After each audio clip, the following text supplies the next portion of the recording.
What's up, kings and queens? It's your boy Dan from Daft Previews, and man, it feels good to be home, back on the OG channel. I've got two picks that I already put down today. Being transparent with you, I've only looked at the Celtics versus the Knicks game. Haven't had a chance to look at the other one now, but I was just so damn excited to make some content again. So we're going to run in, I'll cap that game, but I'll also give you some insights to where my thoughts are. Have a quick look at the other game as well. Now, if that sounds interesting, let's go. Sub to the channel cause your boy's getting busy. Coming to your line from the west side of Sydney. We've got the free picks and the juice and the daily. It's all free, you don't even have to pay me. Now, before we jump into the picks and all the insights, do have to give a shout out to Props Madness, the best tool you're going to find if you like betting on NBA player props. I encourage you to check it out. You get a 7-day free trial and a 25% discount when you use the code DAFT when you happen to sign up. Now, let's talk about it. We are in the thick of the playoffs. It's getting crazy. It's been excellent to watch, but it's been difficult as shit to bet on. And why has it been so hard? It's because the playoffs is all about anticipating adjustments. Hit rate doesn't matter. Matchups keep changing. It's crazy. It's good to watch, but it's been difficult to bet. So the way that I've been looking at these games, it's not necessarily just looking at how games have gone and how players are performing. It's more so trying to anticipate the adjustments. So we're talking about the Knicks and the Celtics here. And before I get into the props, a quick recap on how game 2 went.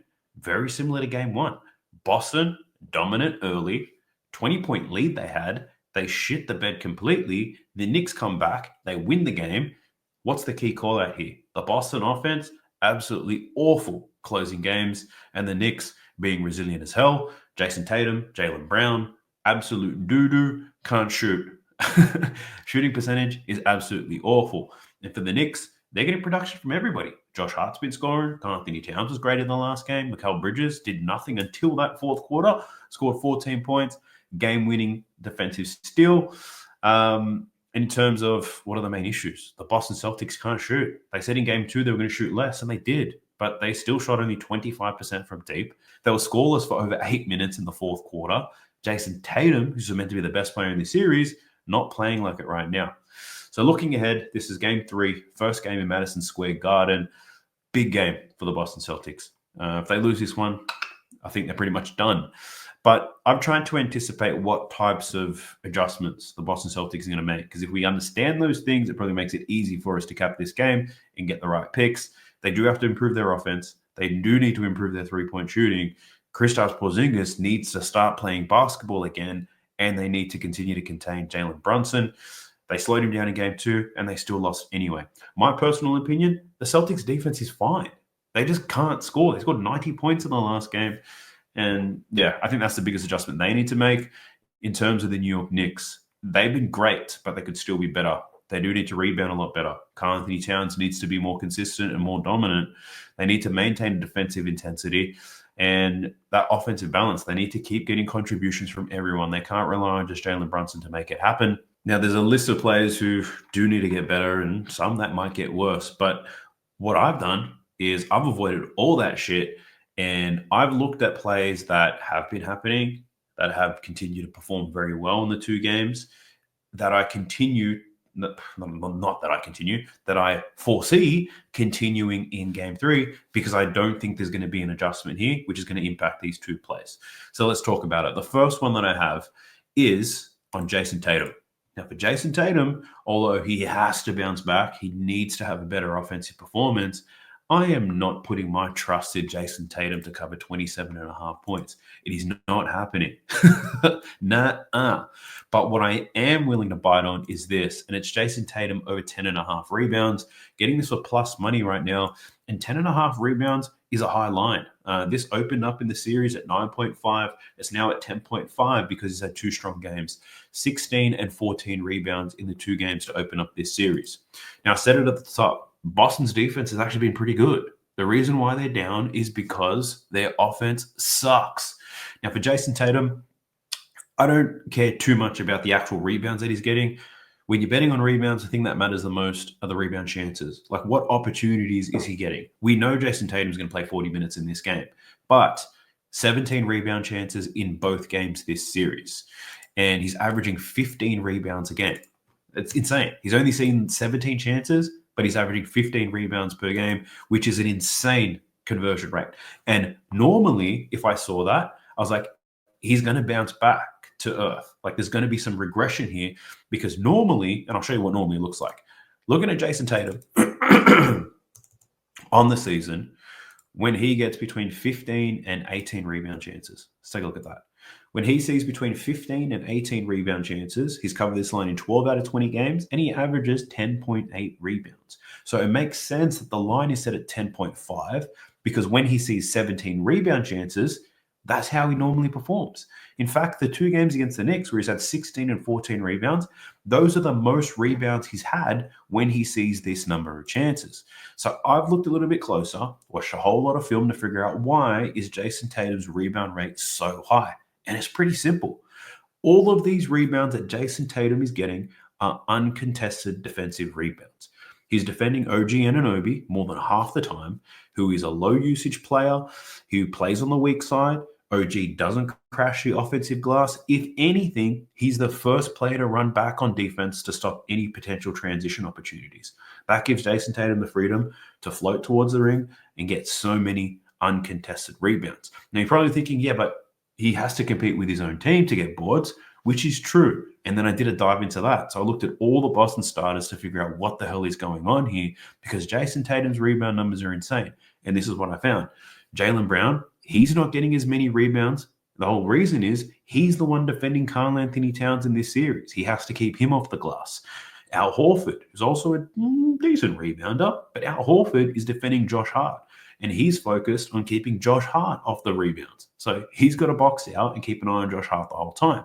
You've got Drew Holiday, and Drew Holiday is tasked with picking up Jalen Brunson. So 90% of the time, Drew Holiday is not in a good position to get some rebounds. And I personally don't see any reason why the Celtics change their defensive scheme.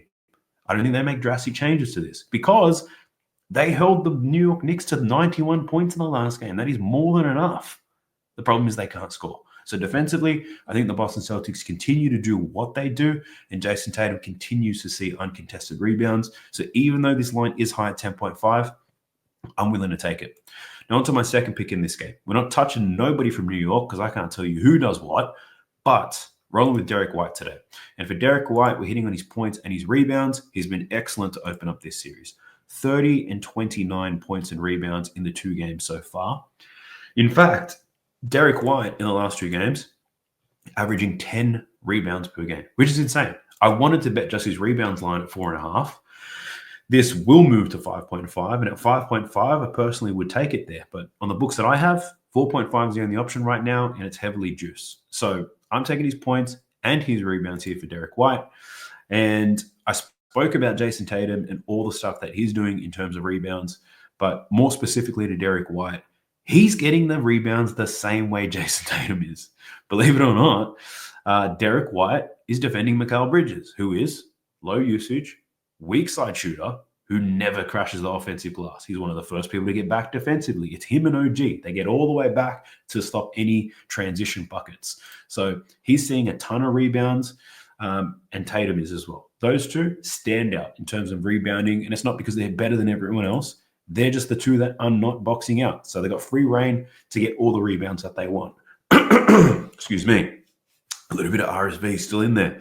But on top of that, he's scoring. He's been scoring quite nicely as well, old Derek White. 19 and 20 points in the 2 games so far in this series.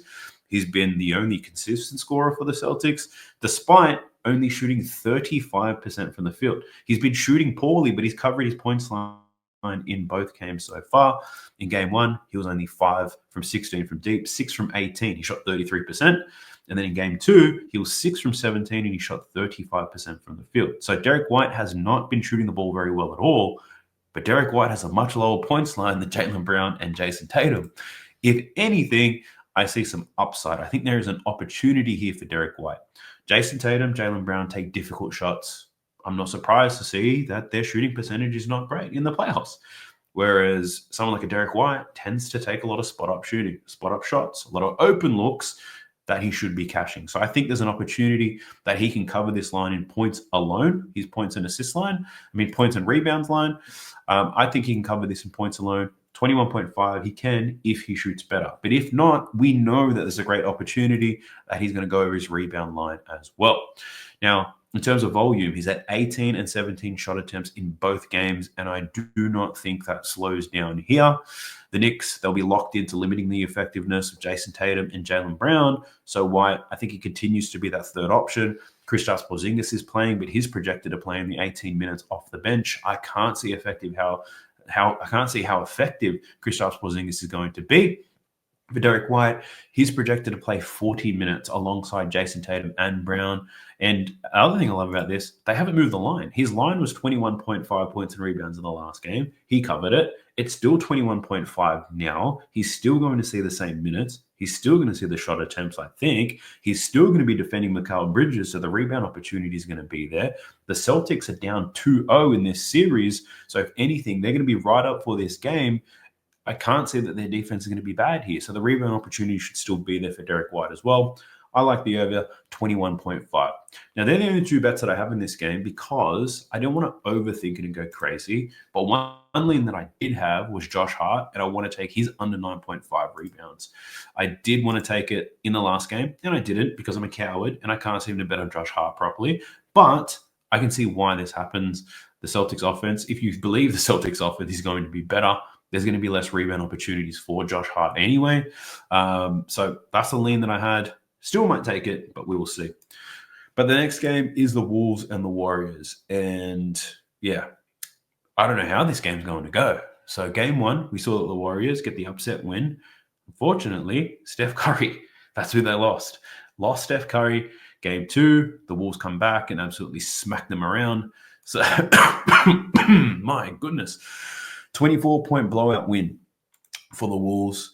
So the question is, what happens in game three? Because as I said earlier, the main thing that we need to figure out is what is the game script. The Warriors are going to get blown out again. We're looking at a 5.5-point spread. The Warriors are at home. Are they going to keep it close? There's no Steph Curry. But if we understand the game script, then everything should be a little bit easier to bet when it comes to player props. That was so one-sided that last game. Like, the Warriors got most of their points off the bench. I can't guarantee that happens again. The Timberwolves, Julius Randle went crazy. Anthony Edwards was a little bit quiet, sprained his ankle. Naz Reid went crazy for 20. Nickeil Alexander-Walker scored 20 in that game. And for the Warriors, all their starters went under their points lines. So I don't see that happening again because I don't think it's going to be a blowout. The Warriors should keep it somewhat close. The way that I think about this game is that the Warriors are going to have to lead into their defense. I think this has potential to be a lower scoring game. So I'm considering some unders on both sides, really, because I don't think the Warriors have the firepower to have a high scoring game and have a shootout here with the Wolves. I think if there's any chance, they do have to slow things down. They have to do a better job of limiting points on the perimeter for the Timberwolves. But we'll see. And in terms of players, who does what? Who do I think gets better and yada, yada, yada? Well, I think Jimmy Butler, although he wasn't awful, he could be better. He scored 17 points. He had 4 assists and 7 rebounds. I like the rebounds and assists angle for Jimmy Butler. He does have to deal with Jaden McDaniels, provided this is not a blowout. Jimmy plays 40 minutes. He should be able to cover this 12.5. I might just take the rebounds alone. That probably gives me a little bit more comfort. We don't have to rely on anybody making shots. It's Jimmy just getting some boards. And if I think it's going to be a lower scoring game, then that angle for Jimmy Butler makes sense. We've got Jonathan Kuminga. His points line's at 14.5 now. He was excellent in that last game. He shot like 72% from the field. Does he shoot 72% from the field again? I doubt it. Now, he's projected to play more minutes off the bench. 20 to 25 minutes is what I'd say. 14.5 is super high, though. So, and I feel like that line is being set because he scored 18 in the last game. Unless Kuminga's playing 35 minutes, I'm not interested in taking a 14.5. If anything, I'd probably consider taking the under, because if he shot 50% from the field in the last game, he doesn't cover 14.5 points. But that's just where my mind goes. We got Draymond, who's close to getting suspended right now. I don't know what he's doing, but he's taking a lot of threes. So the 3-point line could be of interest. It's plus money for him to make 2 3-pointers. Rudy Gobert matchup. Draymond, not afraid to pull the trigger on that one. At home, probably shoots a little bit better. So that's one that I'd be considering. And for the Timberwolves, Anthony Edwards under his points prop. He's gone under in 3 straight. A lot of teams putting a lot of pressure on him. He's not seeing the volume that he normally would. And that's because Randall's been playing well. Naz Reid has been playing well. If Dante DiVincenzo finally plays well, that's even less shots for Anthony Edwards. I think the Warriors are going to be locked into slowing him down, and Anthony Edwards is most likely going to let others do some work. So I don't know if Ant can cover this 26.5. I lean to his under in points. Julius Randle, absolutely hate betting on Julius. I don't know what he's doing. Sometimes he cares and sometimes he does not. But he's been playing quite well lately when it comes to scoring the ball. The over on his points prop could be of interest. He had 11 assists in the last game. I don't know how the hell that happens. He got that from only 14 potentials. I guess keep that in mind when you think about Julius Randle assist props. Jaden McDaniels, 16 points in that last game, but he shot 70% from the field. Can he shoot that same percentage? That I'm not too sure about. So there's a lot of bounce back things to consider. Naz Reid only scored 11 points in that last game. And I know a lot of people were betting on Naz Reid. It was a real popular look. So, yeah, there could be a bounce back spot here for Naz. I'm not too sure. We got Rudy Gobert. I got sucked into betting his over in that last game, and he was still Rudy. So his rebound line is still exactly the same at 10.5. I don't know. There could be a fade on Rudy, to be honest. Like watching him try to catch the ball under the paint was painful. Draymond, it rattles him, I think, so it makes life difficult for him. Possible unders on Rudy Gobert. Nickeil Alexander-Walker. He's got 20 points in the last game. His points line in this one is 6.5. I don't think it's going to be as easy, but that is really interesting. How many minutes do you expect him to see? So I personally not in love with this game. My favorite bet, if I was going to take one in this game at this point, it's probably around Jimmy Butler and his rebounds. Everybody knows the Warriors need to be better at rebounding. They lack size. Jimmy Butler can make it happen. And I also think he had some quotes about him being a beast, or he said something like, he's not athletic, he's not the greatest shooter, he's not the fastest, not the strongest, but he's got heart, or something like that. So I think Jimmy Butler's probably primed to do something in this game, and rebounding, that is an effort stat. And if Jimmy Butler's going to be locked in and he's going to put in some effort, I'm down to take it. So Jimmy Butler in both games against the Wolves, his rebound line was 6.5. It's still 6.5 now at pretty decent odds too. Minus 112 on FanDuel. So yeah, I think Jimmy Butler rebounds, I might be man enough to take that one right away. Actually, once I finish this video, I'm probably going to submit the bet for Jimmy Butler. I do like it. 5.5 point spread. He's going to play more than 40 minutes in this one. I think Jimmy can have a big rebounding game. It just makes a ton of sense. I don't think the Warriors suddenly change the defensive scheme and have Jimmy Butler defending on the perimeter the whole time. You're not going to trust Jonathan Kuminga to get rebounds, I tell you that. So Jimmy, that's probably the only confident play I can make on it right now before I dive in a little bit deeper. But yeah, we'll see. I like Jimmy to get some balls today. But that's a wrap on today's video. Man, it's been good to be back. I appreciate you all if you made it this far in the video. Make sure you've subscribed. All the new content will be coming on this channel. Let me know in the comment section what your thoughts are. Let's get the algorithm working. I haven't used this channel for a couple of months. We're falling well behind in our subscriber base. Let's drive this thing up, and I need your help to make it happen. I appreciate you all. Let's make this thing happen. Let's go. Sub to the channel cause your boy's getting busy. Coming to your line from the west side of Sydney. We've got the free picks and the juice on the daily. It's all free, you don't even have to pay me.